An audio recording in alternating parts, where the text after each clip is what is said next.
Thanks for tuning in to the Drive On podcast, where we talk about issues affecting veterans after they get out of the military. Before we get started, I'd like to ask a favor. If you haven't done so already, please rate and review the show on Apple Podcasts.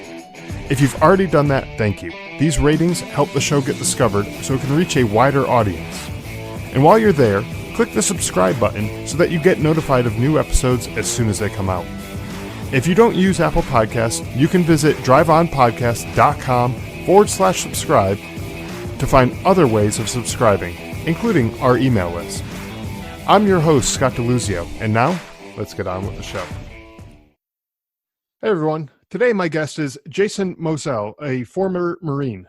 Jason is, I don't really know how to say it other than he's an absolute machine when it comes to physical fitness. I was introduced to Jason through a former guest, Valerie Pilata, back from episode 27. And I'll post a link to that episode in the show notes so you can listen to that one as well. And he's been doing some great things for the Josh Pilata Fund, which we talked about in that episode, as well as raising awareness for veteran suicide prevention in general. So Jason, welcome to the show. Why don't you tell us a little bit about yourself, a little bit about your background? So, as you said, my name is Jason Moselle. I am a former Marine. I was a 0352 tow gunner in the infantry. I was in the Marines from 2003 to 2007. Was stationed over in Camp Pendleton. Did 2 deployments to Iraq, 1 to Okinawa, Japan. After I got out, we can get into the nitty-gritty details a little bit more as we get on, but did kind of have some ups and downs, to put it lightly. And then around 2013, got into running obstacle course races and physical fitness, and it's taken off from there. And now training for my next big feat next May to run a 500-mile race.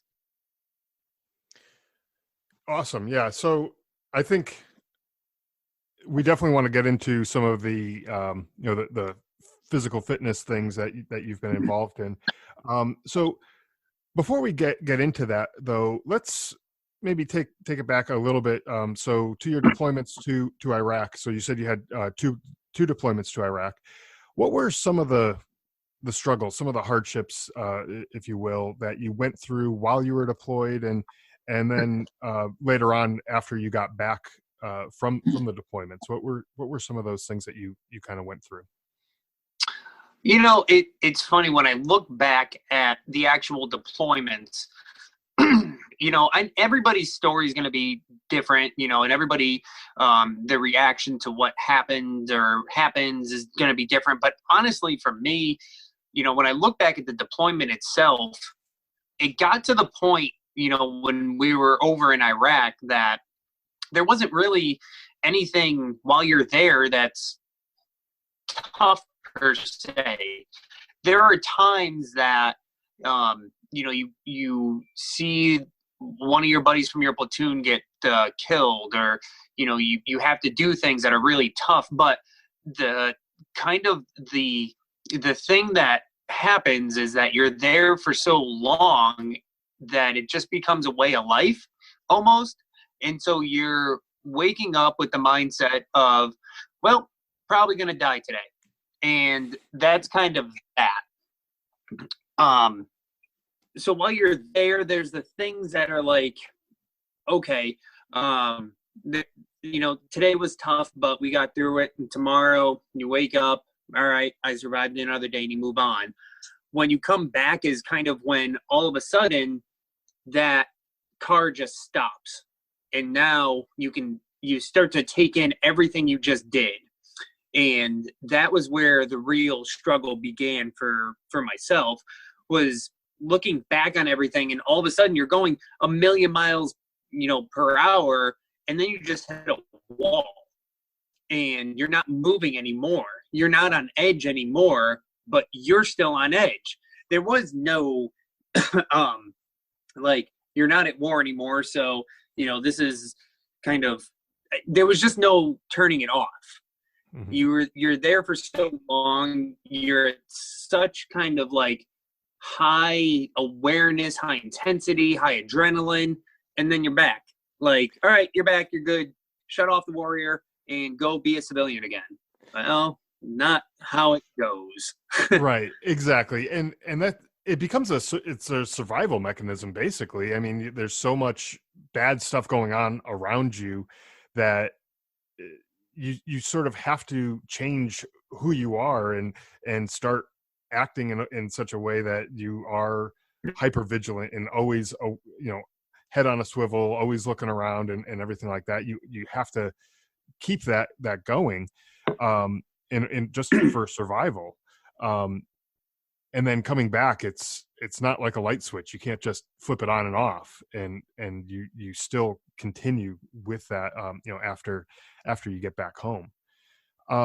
And so after you got back from your deployments, you started to kind of struggle a little bit with some of your own issues, after coming back, in terms of not necessarily being able to turn the stuff off. Would you care to share a little bit about that and kind of what, because I think that is sort of part of your story that led into some of your, physical fitness type things that I'd like to lead into a little bit. Yeah. So excuse me, where we'll start is kind of with the first deployment. And with the first deployment to our Ramadi, Iraq back in 2004, one of the things that stood out to me after coming back was when we lost a buddy of ours from our platoon, Jeffrey Morris, and he was hit by an RPG. And at the time, it was tough, but so much going on in that time that as an 18-year-old kid, the only thing you can think of is revenge. I mean, to be honest, that's the only thing that was on myself and a few other people's minds. I don't know about everybody, but I know a few other people it was like, you're not going to fuck around. We're going out there and we're just going to fucking decimate at that point. And, we get through the deployment, and then coming back, it's kind of like you're now able to kind of sit there and not just turn off the switch of you're not anymore be a civilian, like you're cool. But it's kind of on top of that, you're now having all of these things kick back. And, I'm not a scientist. I'm not a doctor. I don't know how the fucking brain works, but I'll tell you what happened in my case is the sense of like, there are moments in time when I was over there that I cannot remember. Like you go into a firefight and I remember the RPG, bam, hits the Humvee, and then black. And then you're in the middle of a firefight, and then black, and then middle of a firefight and black. And so there's like all these gaps in time when you're there. But it's a little bit odd because then when you come back, all of a sudden it's like Pandora's box is opened in your mind. And maybe it's while you're sleeping and you have that dream, or you hear something and it just triggers that it's the key to unlock that door in your mind that just all of a sudden, bam, it opens up and you're like, holy fuck, like this just happened and it just hit you. And so it was going through a lot of that. But on top of that, it's reliving that kind of night when Morris was killed. And it's like, what could I have done differently? Could I have done differently? Like, could I have done something, or should I have done something that would have brought him back to his family, that wouldn't have taken this 18-year-old kid from this world so soon? And those things started to really just started to chip away at my foundation just as a person. And you kind of go and you talk to people, and especially at that time, I'm not going to slam the VA. I have my personal opinions, which I'll keep to myself, and everyone has their own personal opinions. But at that time, it was like, here are your pills. You're having trouble sleeping. Here's your trazodone. Have this Zoloft. Did that work? Okay, well, that didn't work. Here, take this. All right, that didn't work. Go talk to the chaplain. Well, that didn't work. Well, I don't know what the fuck to do for your buddy. You just need to, suck it the fuck up. And it got to the point in 2005 while I was we were on our deployment to Okinawa, Japan, that I just said the hell with all of this and try to take my own life. And that is kind of the start of my journey back upwards, in a sense. When I look back at it now, that was definitely the start of my journey back up. And so I basically just took all my pills and swallowed them down, washed it down with some alcohol, and said, that's it, I'm out. So was found, they brought me to the mental ward, blah, blah, blah. And I basically just, I felt like as though I was treading water for the rest of my time in the military. I did get sent back to Iraq for a second deployment after that. And, that was what it was, and came back and got out.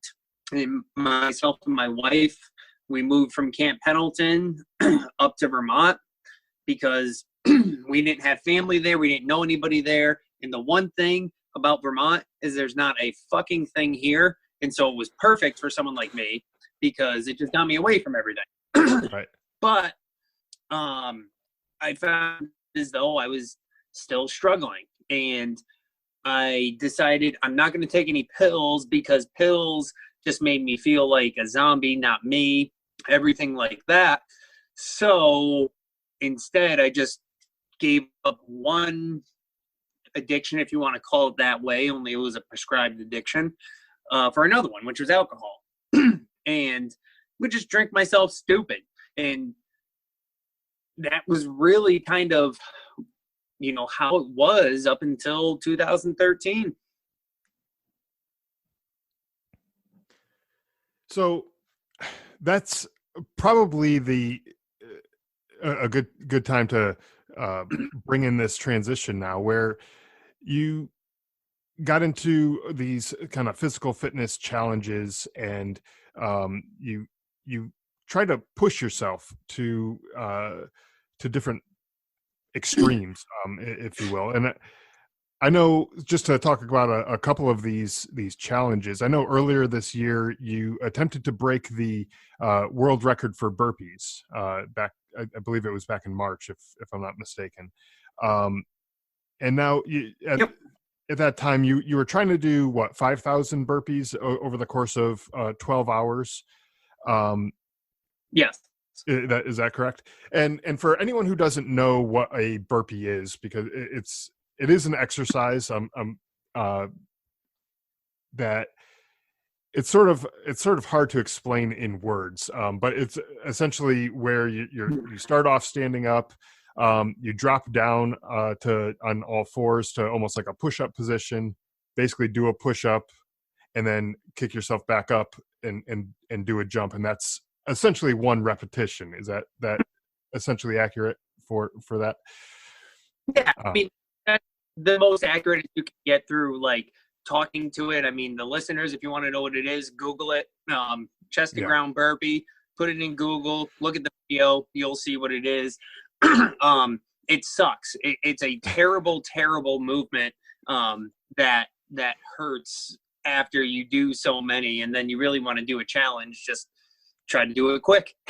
Right. Yeah. So ultimately, you fell a little bit short of that 5,000 burpees goal that you had, but breaking the world record wasn't really the ultimate goal of that challenge, was it? No. I mean, I fell a lot a bit short of that, but it wasn't ever about this record. For me, there was a few things, like when you look back at what we did, we live streamed it on social media because my mindset behind it was that I knew from my past that, when people, whether it's veterans or whether it's civilians, I don't really like to, nowadays, I don't like to say, PTSD and veterans, and, I do a lot of things for veterans, but when it came to this, it was more about a mental health type cause. And, when I speak to people, it's about mental health, because anybody can have PTSD, whether you're a veteran, whether you're a rape victim, whether you're molestation, anybody. And from my own past, from the struggles that I had, the night was always the hardest. You can't sleep. And even though everyone and their mother told you, call me whenever you want, you don't want to feel like a burden at 2, 3 in the morning, 1 in the morning, whatever it is. So you don't call anybody.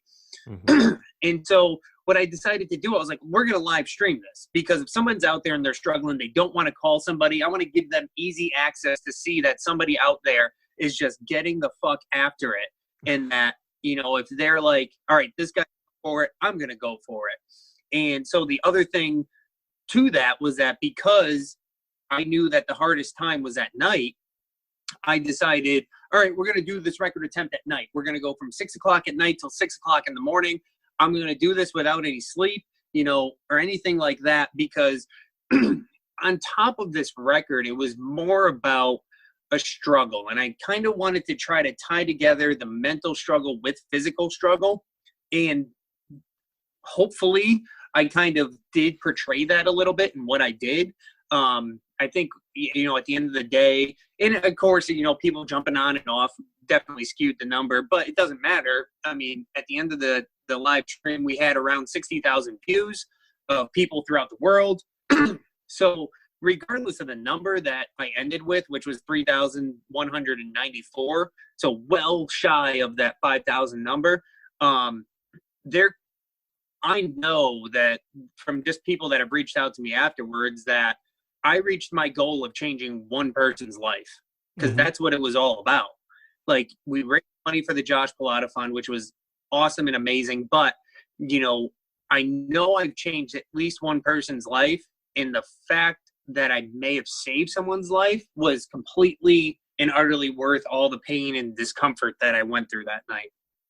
Right. and I mean, ultimately, you kept going until the last possible minute, right? You didn't give up at all throughout that entire 12 hours. God.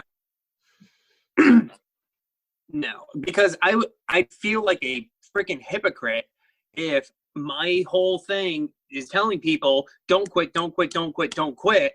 And then I say at midnight, oh, Christ, I'm not going to make this record. Well, pack it up, boys. Let's go. No, fuck that. You keep going until the very end, because that's what it's about. It's about not quitting. And ultimately, the number of burpees that you did was a personal record for you.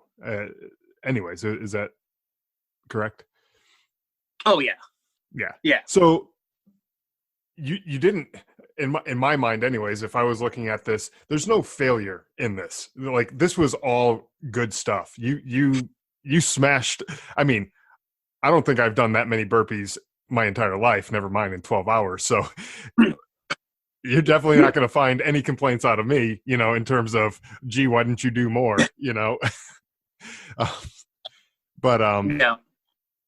but this isn't the only type of challenge that you've put yourself through. You've consistently been going through different either races, other physical challenges. And coming up, I wanted to mention this.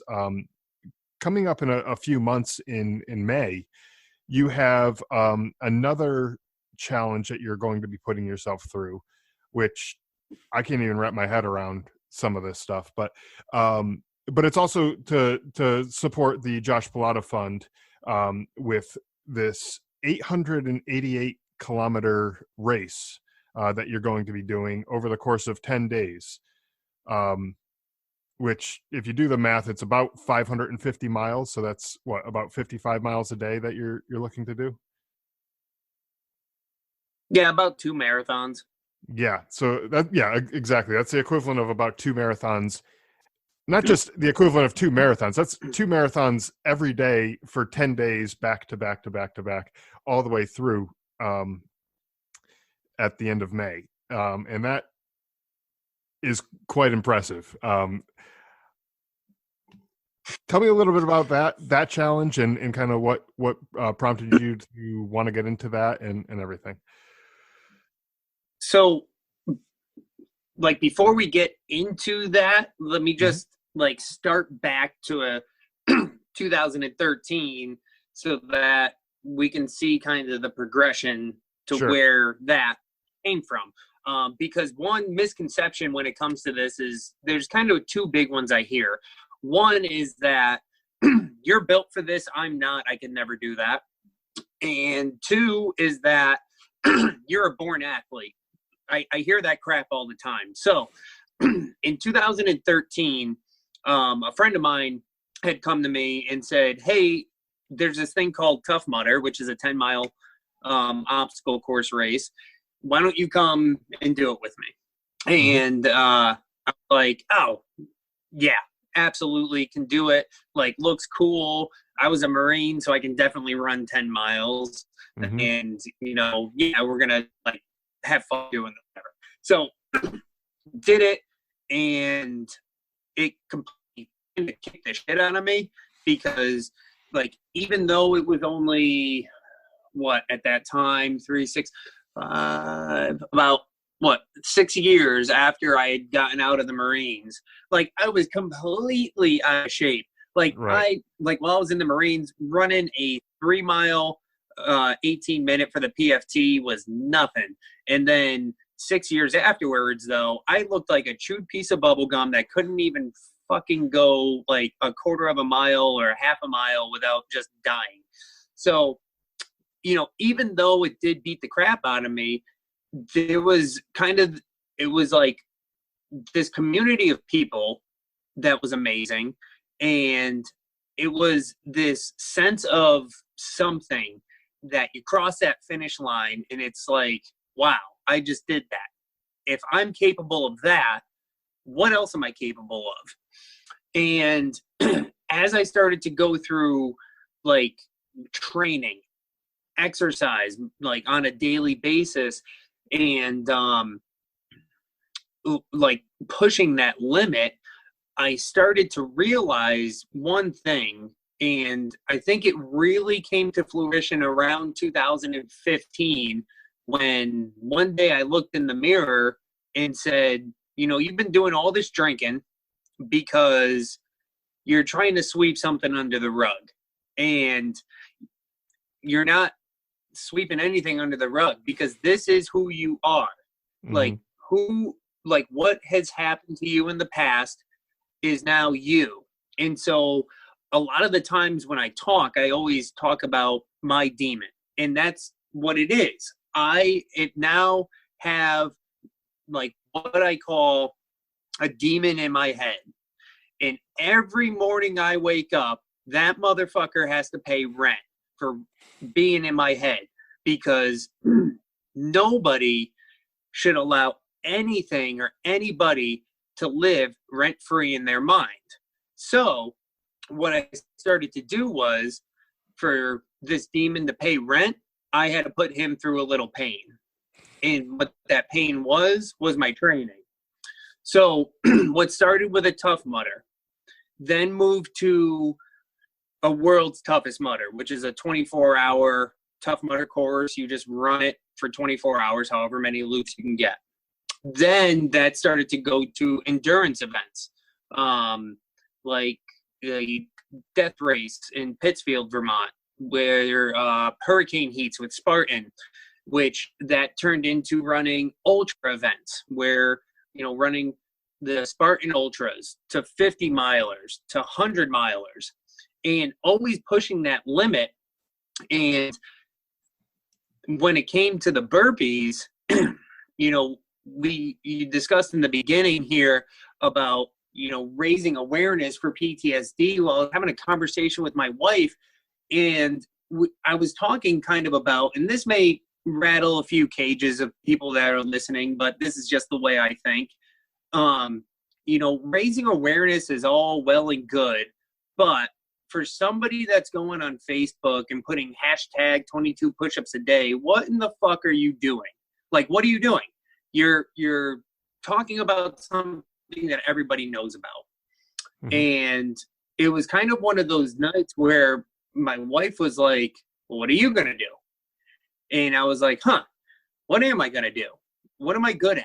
I'm good at putting my body through pain. So let's put that together. And that's kind of how the burpees came about.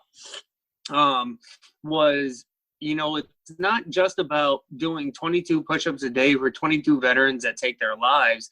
It's about showing those people, veteran or not, that are just going through a mental struggle, what you're capable of, like where you're able to go.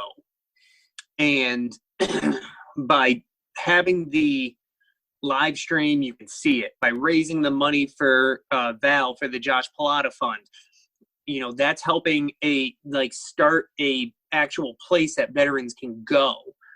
It's not just about the awareness piece. It's about what can I do to help the community of people. And so after, the burpees, this year I've done a few other endurance events. I've done a few ultra marathons. And now it's setting my sights on the next thing, because honestly, no one gives a damn what you did yesterday. You have to continuously, like I said, continuously have to make that demon pay rent. So the next step in that, is going to be this 500 miler, which is a huge task to take on. It's going to be in a small town called Goshen, Vermont, at a race called Infinitus that the Endurance Society puts on.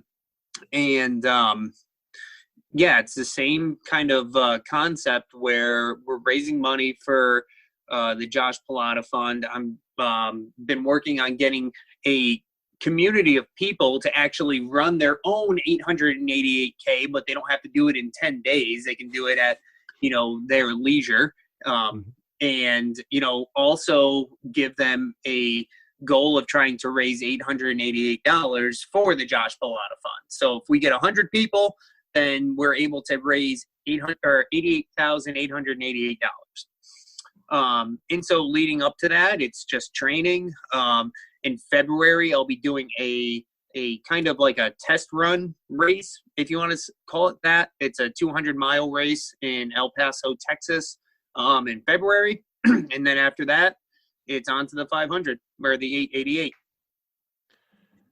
Wow, that's amazing. And I think some people could probably resonate with the those demons in their head, and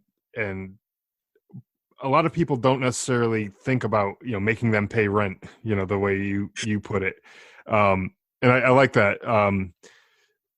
It's, they shouldn't be living there rent free, and you should definitely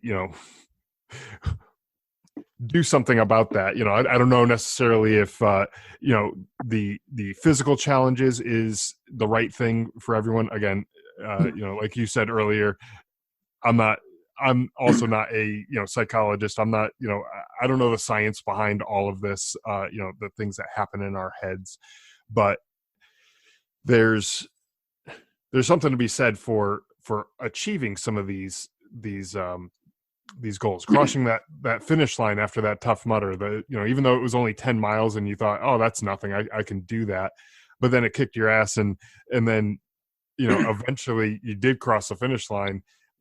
There's something to be said for that sense of achievement. I know a few years ago I did my first half marathon, and I had never done a half marathon before. I don't think I had ever run more than 7 or 8 miles before that, and I just decided to pick up and do it one day, and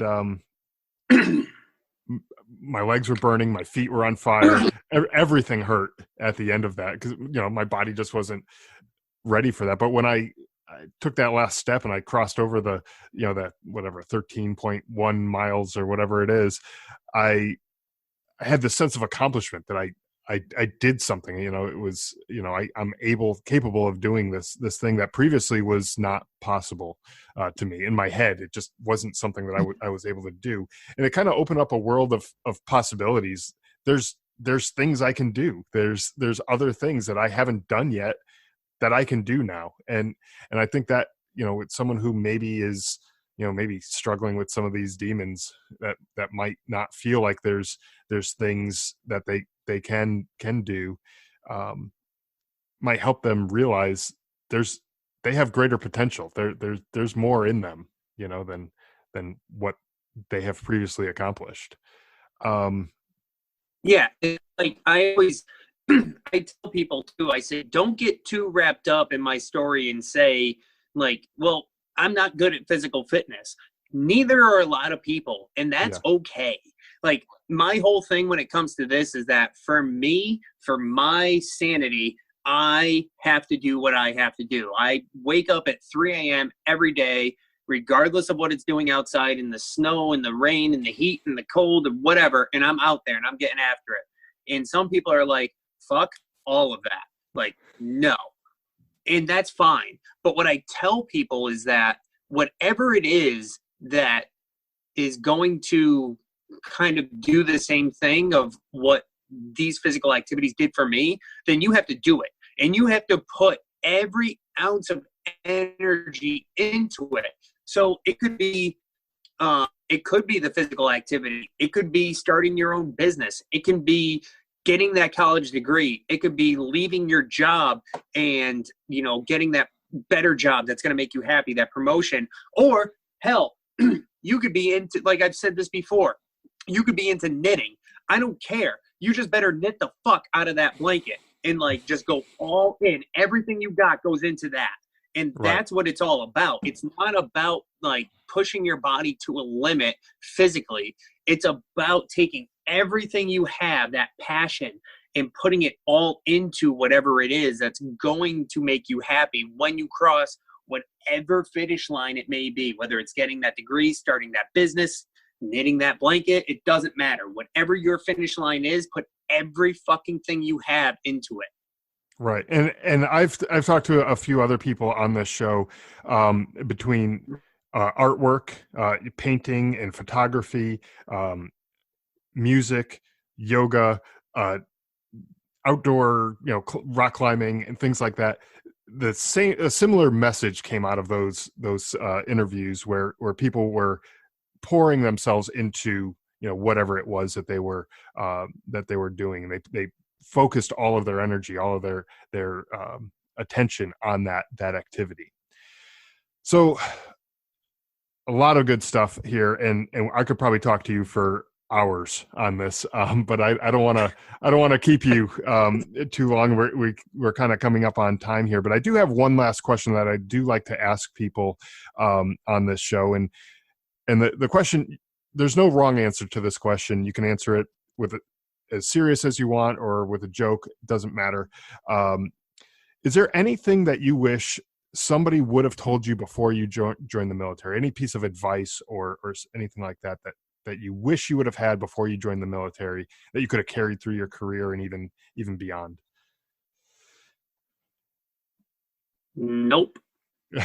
No. Okay. Because if anybody gave me any bit of information that would change the course that I'm on now, who knows where I'd be? Who knows if I'd be here? Who knows if I'd be happy? Like, sometimes I guess what I think about, and, you know, when I think about the past, I think about how, as shitty as it was and how terrible times were, if you don't go through that, then you don't learn, you don't grow, you don't strengthen anything. Do I wish that people that have been killed are, you know, still with us today? Absolutely. Do I wish that anything in my own personal life was different? It's a hard question to answer because I'd be a totally different person, and who knows whether I'd be happy or not. But what I do know is that if I could go back in time and tell me, like going into the military, you know, anything, I would say buckle the fuck up because it's going to be a hell of a ride. And that's it. That's actually great advice, I think, for anybody who is considering joining the military, or is in their early stages, maybe within the first year or so of their military career, who maybe haven't realized that is a truth to the service that they're entering. But definitely think that is a great piece of advice. So thank you for that, and for sharing a little bit about your story and kind of everything that you've gone through and things like that. I think it really can be helpful and inspiring to the people who might be going through similar struggles on their own. Yeah, no problem. All right, thank you.